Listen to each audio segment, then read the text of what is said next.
You are listening to the Healing Migraines Naturally podcast. I'm your host, Dr. Leslie Caesar, and I'm helping women all over the country with chronic migraines rediscover a migraine-free life naturally.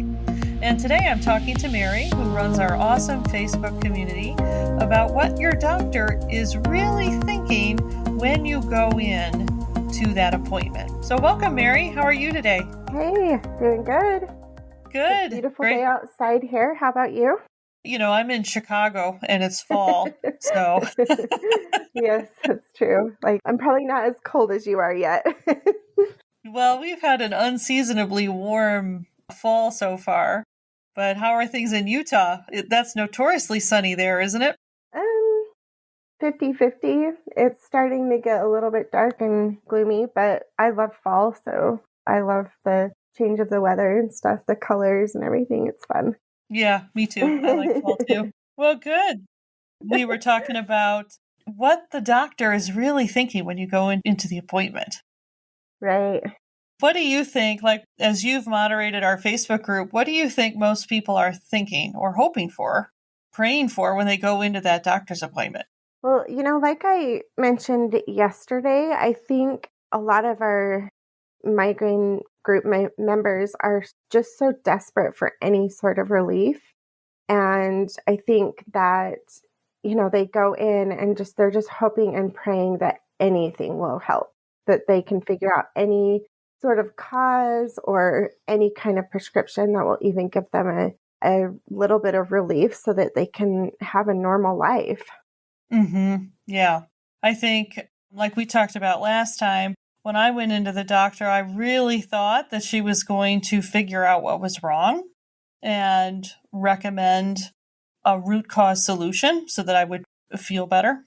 Oh, yeah, exactly. Yeah. And your doctor is really not thinking about that when you go in to your appointment. So let's do a deeper dive on this. Medical doctors, when they go into medicine, I truly believe that they go into the field with a very, very genuine desire to help people feel better, right? Help people get healthy again. But unfortunately, in conventional medicine, they do not believe that you can recover from a chronic health problem. So this is, as I've read some writings from medical doctors, this has been a real shock to medical students. Because again, most of them are right out of college, they're 22, they're very idealistic, and they think that they're going in to help people. And then they realize through their education that you actually can't recover from a chronic disease. This is what they're told, right? And so I have read their accounts about how disillusioned they feel. And so they are taught what we call in medicine the basic sciences, just like I was taught when I went through naturopathic medical school. The basic sciences are things like anatomy and physiology and pathology and embryology and microbiology, even more what are called basic sciences. And so this gives the doctor the fundamental knowledge about what is known about how the body works, right? And so you would think that when you go in for your appointment, as your doctor is listening to you, he or she would be thinking back to all of the textbooks, all of the study that they had done. Okay, this is how the body is supposed to work. What she's describing to me, obviously, that's not how it's supposed to work. And so what might be going wrong with the physiology? What might be out of alignment with the anatomy, right? It would be kind of a reasonable expectation to think that the doctor was going through that sort of thought process. Like ruling out one thing at a time. And exactly. I don't know if I shared this with you, but I actually went to medical assisting school back 20 years ago. And, at 19, I honestly thought doctors knew everything there was to know about everything. And the surprise I had was kind of an aha moment when I was working behind the scenes and I would see doctors come out of the patient care room and pull out their physician desk reference book. Do you remember those books? They were like 6 inches thick and they had everything in them. It never occurred to me before that there's no way for a doctor humanly to know everything. But I think that just speaks to the perception as a culture that we have of what doctors can and can't do and what they know and don't know. Right. Yeah, definitely. And so the medical doctor is not running through the known biochemistry and the known physiology of the body. The doctor is trying to determine, number one, what is the official diagnosis? What is the disease? And so to do that, every disease has different criteria that you have to meet in order to sort of check the boxes to get the diagnosis. And so the symptoms contribute to checking those boxes for the diagnosis, the symptoms that you have, the things that you feel or experience, and then the lab work or the imaging, what are called the objective findings. Those also contribute to the diagnosis. Okay, so that's really what the medical doctor is trying to determine. What is the official diagnosis? So does this person have chronic migraines or just episodic migraines, right? Like, what is the actual diagnosis? And so then, once the diagnosis is made, then the treatment is prescribed. And by that, I really don't mean the prescription itself. Today, in conventional medicine, the medical doctor, it's almost sort of like a computer program, right? You input the diagnosis, and then out comes the treatment, the prescription, okay? And so if someone has a diagnosis of chronic migraine, there's sort of then a little treatment checklist. Okay, first we give a triptan medication. There's sort of like a little step-by-step approach that they are supposed to use with that patient. And so many of you have seen this, like you have perhaps read about a different treatment. A lot of people want to get Botox, for example. Well, in order for, Botox is further down that list. It's not at the top of the list. And so in order to get that Botox prescription, you have to have gotten that far down the list without relief, right? So decision-making, unfortunately, in conventional medicine today, it wasn't always like this.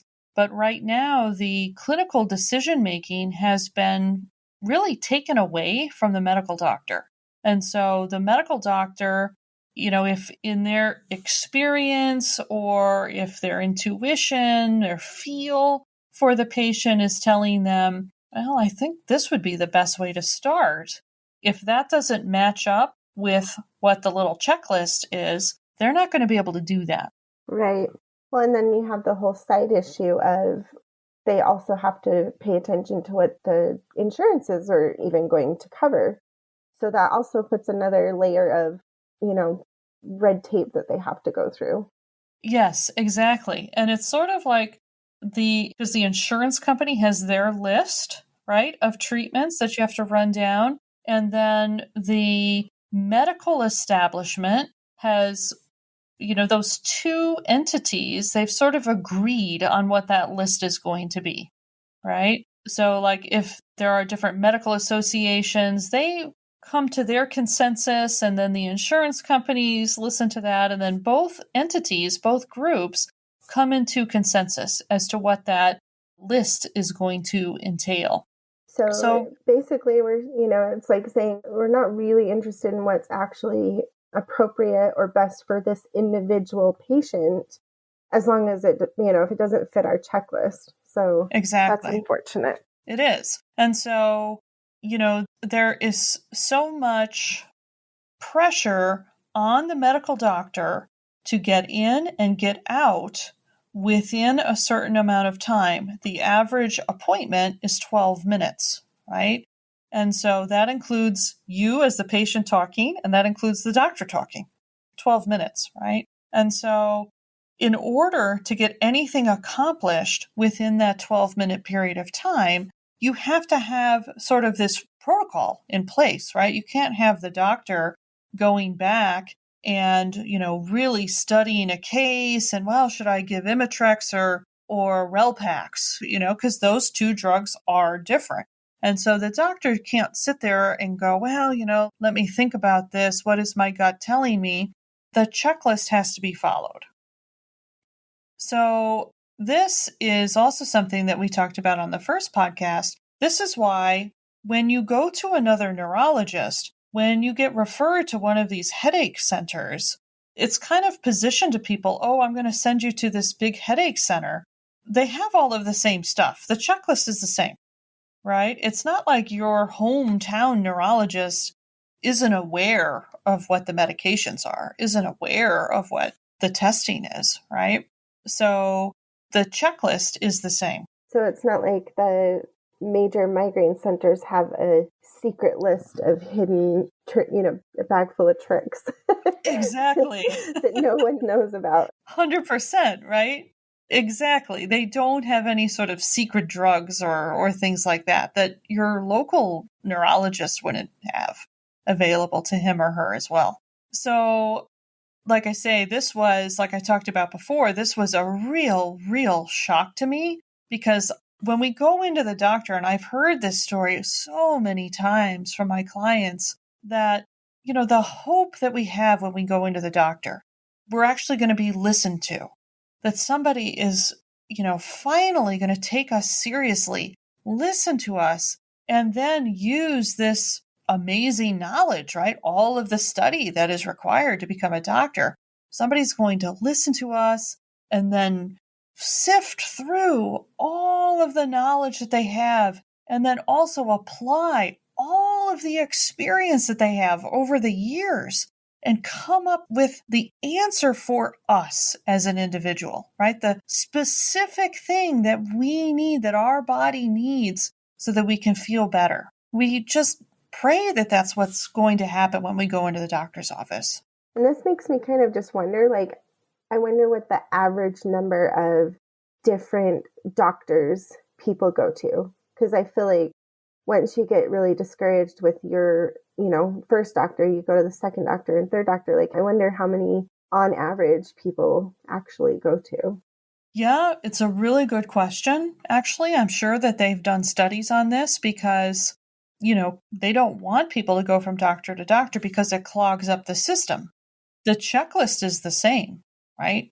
So we don't want to clog up the system with people on this search, right? That's what I was. I was on a search, right? I kept going back, like I talked about on our first podcast, I kept going back to the same doctor.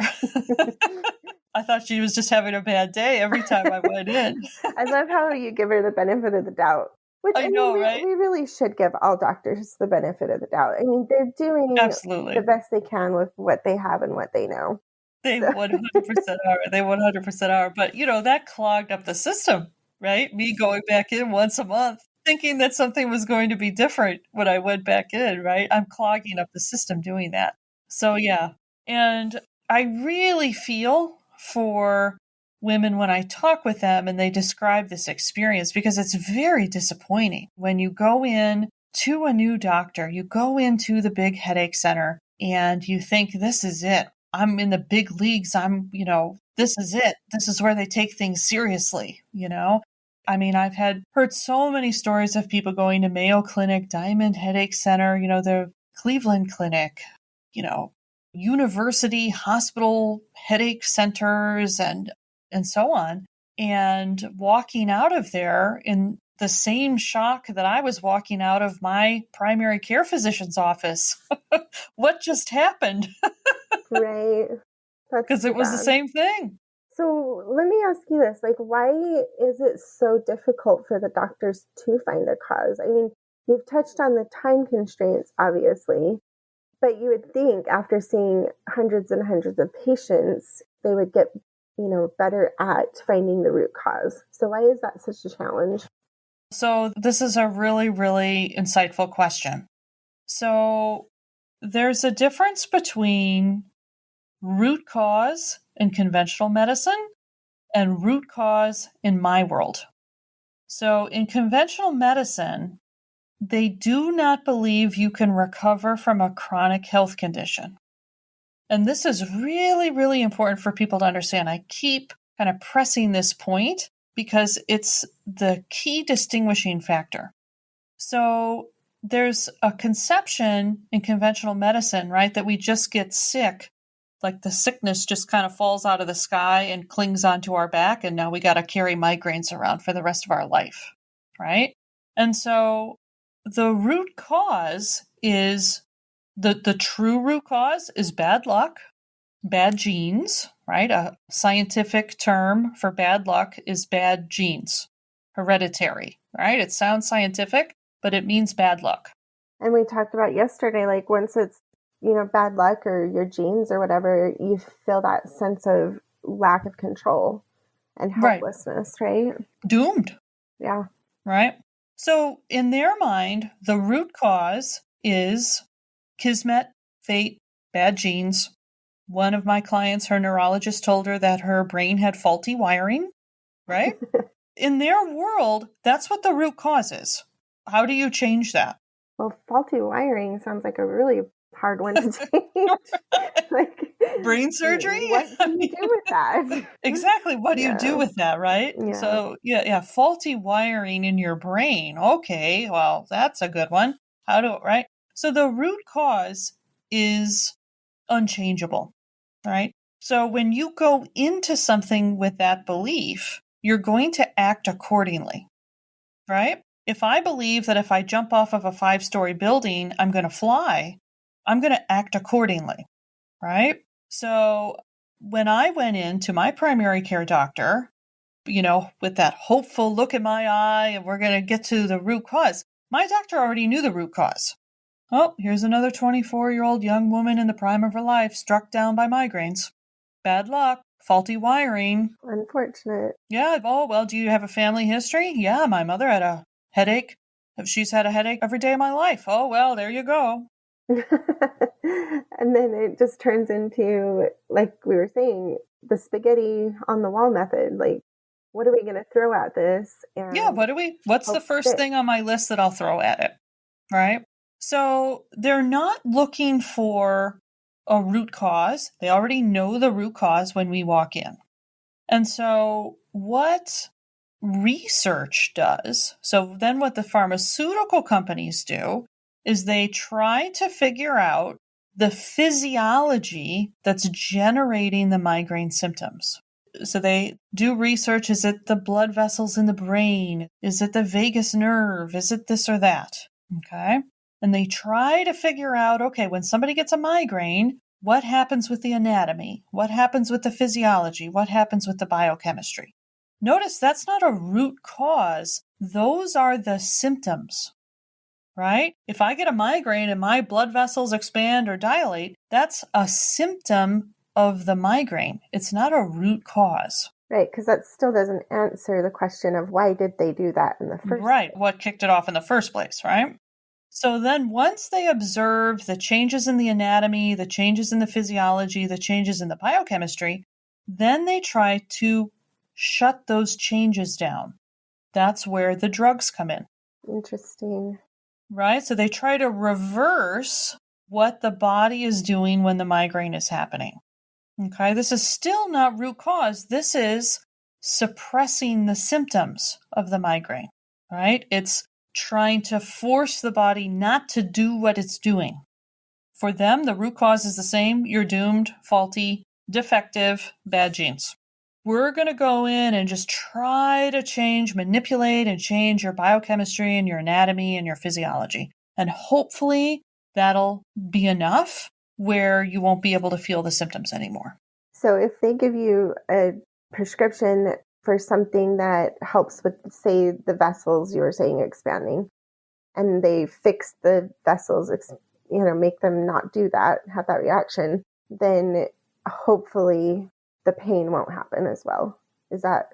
That's the philosophy. That's the thought, right? Now, they'll say, well, we're looking for a cure, right? You won't, that little purple migraine ribbon. We're looking for a cure, right? You won't find me wearing one of those purple migraine ribbons, okay? Because the cure that they're looking for, so what does cure mean in conventional medicine? Cure means they find a drug so powerful that your body is never able again to generate those symptoms. Or at the very least, it gets rid of your symptoms pretty fast. Every time. Never stops working. Right. Which we definitely know over time, most or very frequently the meds work for a while and then the patient goes back to square one when they stop working. 100%. I have a whole free training on why this happens. So we'll put a link to that in the notes, in the show notes. But yes, absolutely, right? Every time we manipulate our biochemistry and our anatomy and our physiology, the body will fight that. And so when we do that, inevitably, eventually, the medication is going to stop working. And then there's no cure, right? Oh, what we thought was going to work permanently, stopped working. It makes me wonder why, like, if you're talking to a neurologist, like, how did they explain why it stopped working? Oh, that's a really good question.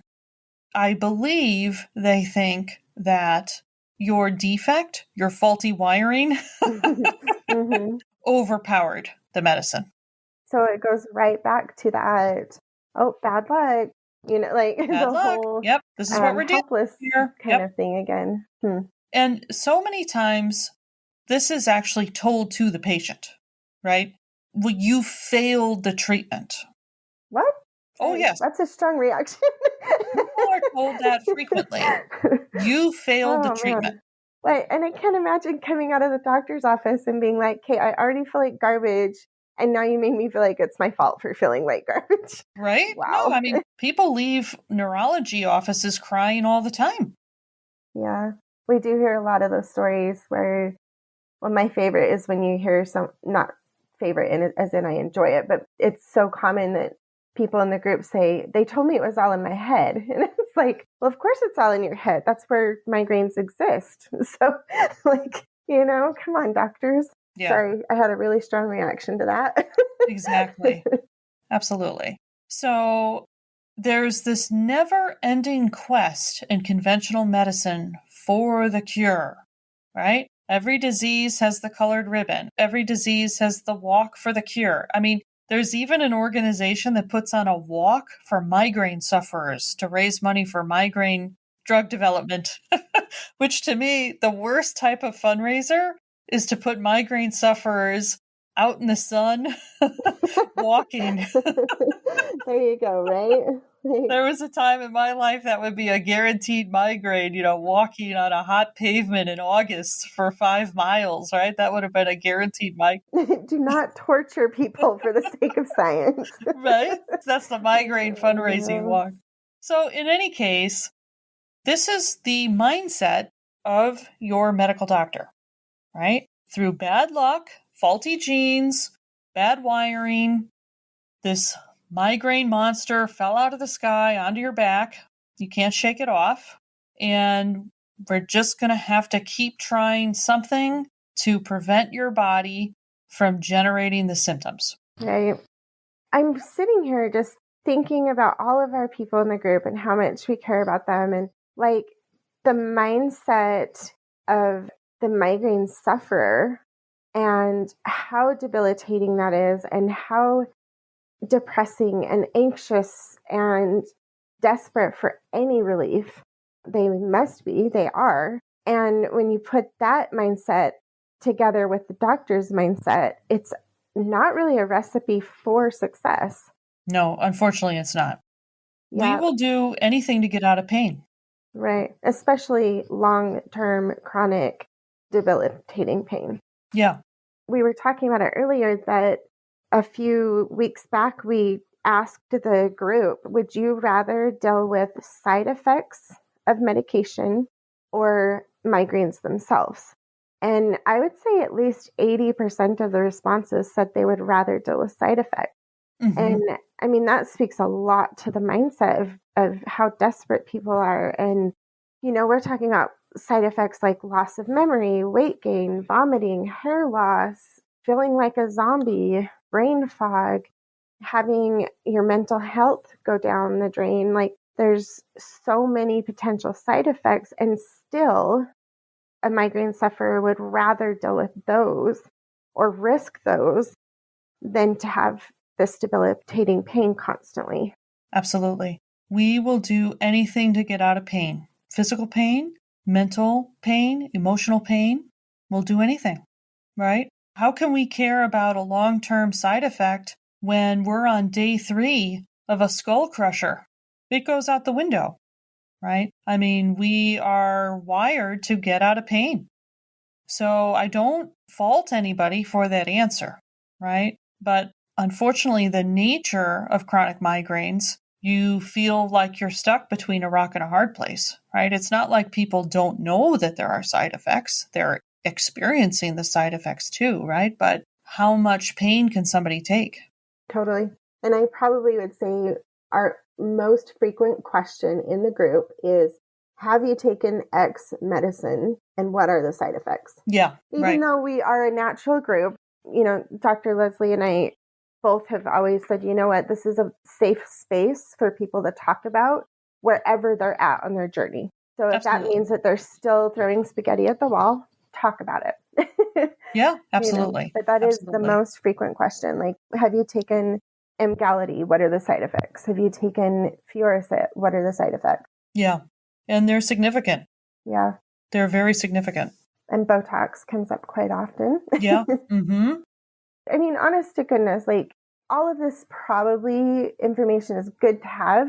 But if I'm a migraine sufferer, like, some of ours that have it daily for 50 years, it's kind of discouraging. It's discouraging to think that I'm going to my doctor and he's not looking for a root cause. He's looking for whatever I can throw at her to make her feel better and hope it works.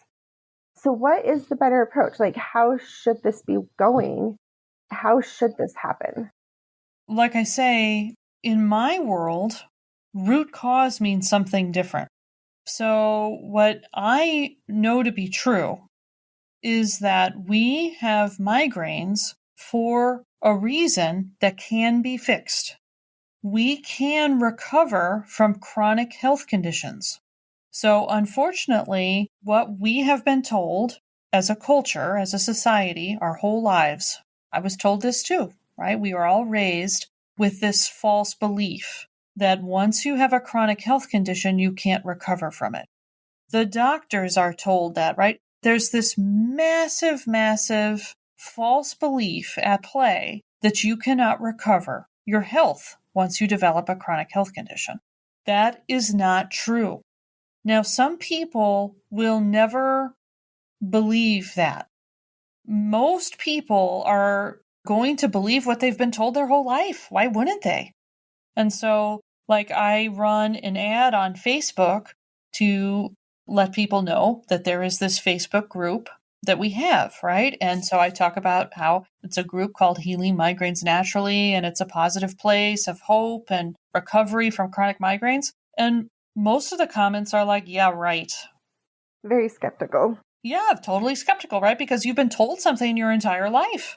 And then here, it's like me saying, oh no, you can recover from a chronic health condition. You can recover from chronic migraines. And people are like, this person's crazy. This person's totally nuts, right? So I think that there is a small number of people that are very connected to that deep intuition that actually tells us, no, you know what?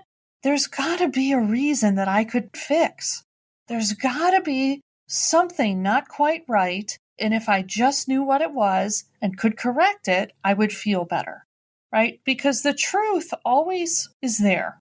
And there are people, they still tap into that truth that exists. Despite everything that they've been told, they tap into that and they don't give up. Those are the people that join our Facebook group. People who say, nutso, scam, not true. They don't even click to join, right? Natural. So, I've tried everything. Exactly. I've tried everything. Give me a break. So right? How could it possibly be something natural? Exactly. And this was my intuition that kept me going back every month to my medical doctor, right? Because I was just tapped into that inner knowing, that inner connection to truth, that this couldn't have been just something that fell out of the sky onto me that I'm doomed to get because my mother had daily headaches my entire life, and my great-grandfather used to bang his head on the wall of their house in Berwyn, Illinois. He was in that much pain. That's what my grandfather would talk about, right? I didn't believe that I was doomed. I was connected to what is true, and that motivated me, right? And those are the women who joined the Facebook group. They have not disconnected from that truth. And so the truth is, we can restore our health when we have a chronic health condition like chronic migraines. We have symptoms because something is out of alignment in the physical body, in the mental body, in the emotional body. There's something out of alignment. Something's missing. Something is blocked. This is a universal truth.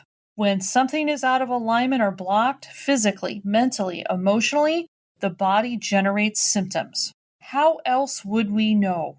How else would we know that something was out of alignment physically or mentally or emotionally unless we had feedback, unless there was a signal? A long time ago, somebody told me that pain is actually like a blessing in a way because it does signal you that something's wrong. Whether like emotional Correct. pain in a relationship shows you that there's something wrong with that relationship. 100%. Same kind of concept that if you're in pain, there's a reason for it. And it's Correct. a signal to pay attention. So there are people that lose their sensory perception in the skin, and they are very prone to dying because if I'm walking around, let's say I'm working in my kitchen and I put my hand on the hot stove, but I don't have any sensory perception in my hand, I'm not going to realize that I have my hand on that hot stove, and I'm going to keep it there. And then my hand is going to be severely burned. Right. Right. And then that burn can get infected. I can get sepsis. Right. So those pain receptors, they alert us when we are doing something that's incompatible with our health, with our life. The hand on the hot stove, if we don't feel that signal, we're in big trouble. It's like your body's just saying, not good, not good. Exactly. Yeah. Change. This, whatever. Stop this, right? So with chronic migraines, right, it's not so obvious as a hand on a hot stove, right? But the pain is still there. And so how would we know if we were lacking something physically or mentally or emotionally? If there was a barrier or a blocker physically, mentally, emotionally, how would we know unless there was a signal from the body that we could perceive? And so that is the gift of the symptoms, right? I am so thankful 25 years later that I started getting migraines because like I talked about on the first podcast, my health was already in decline. Before I was 24, I was a typical American. And my health was already declining. And luckily, I started getting migraines and it woke me up because driving home and staggering through the front door every other day was no picnic, right? If I had a symptom that wasn't very obvious to me, like hypertension, that's a symptom that you don't really feel hypertension unless it gets really, really bad, right? What if I had gotten hypertension instead of migraines? I could have gone for years without realizing something was wrong. Right. There are very scary symptoms that, like ovarian cancer, you may not know for years and years and years because there's not a signal. Right.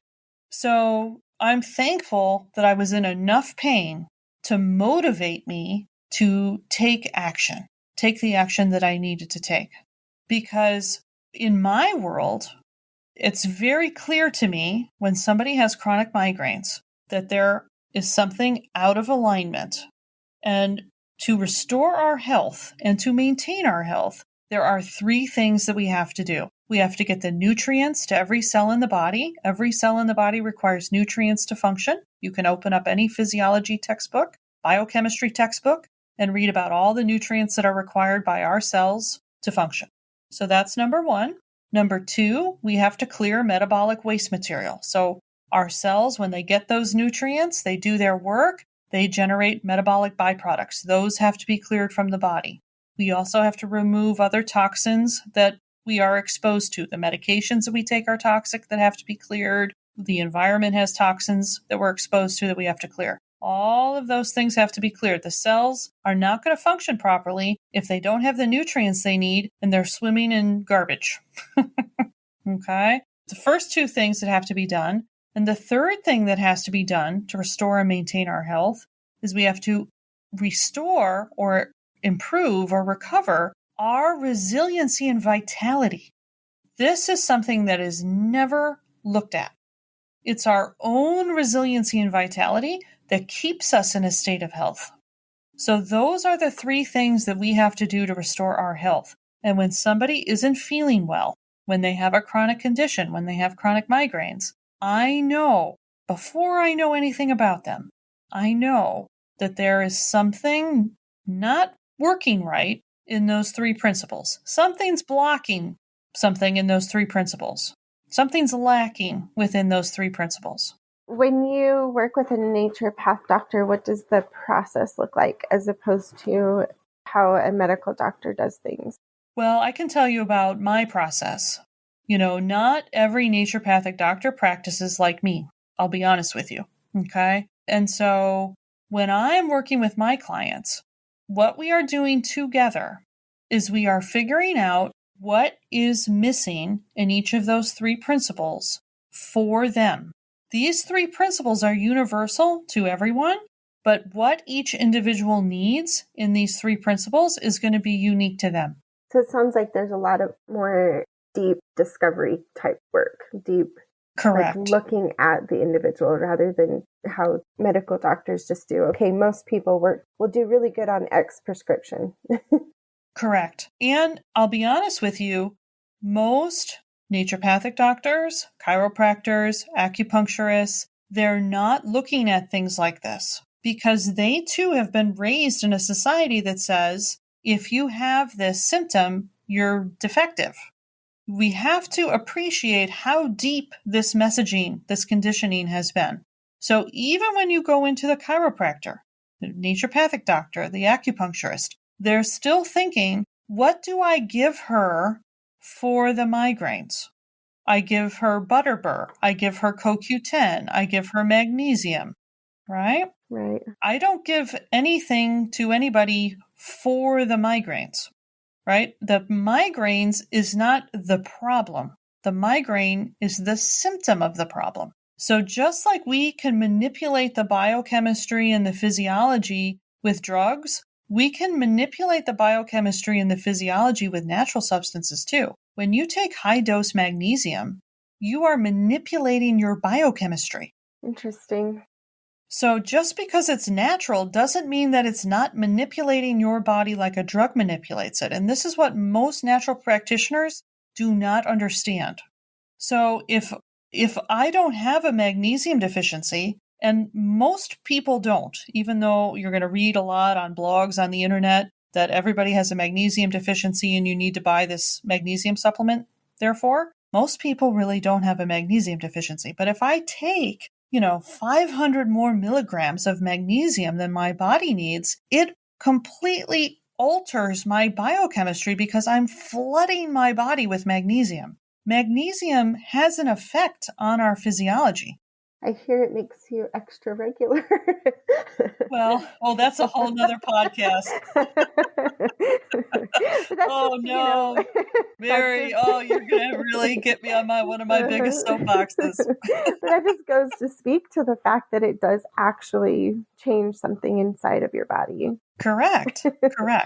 And so people will feel a little bit better taking the magnesium or the Butterbur or the CoQ10 because the body's like, oh, whoa, I'm being overwhelmed by all this magnesium. I can't generate a migraine right now. I got to figure out what to do with all this extra magnesium. And then after a couple months, it figures out, okay, if she's going to keep giving me 500 milligrams of magnesium, okay, I can deal with it now and generate the migraine.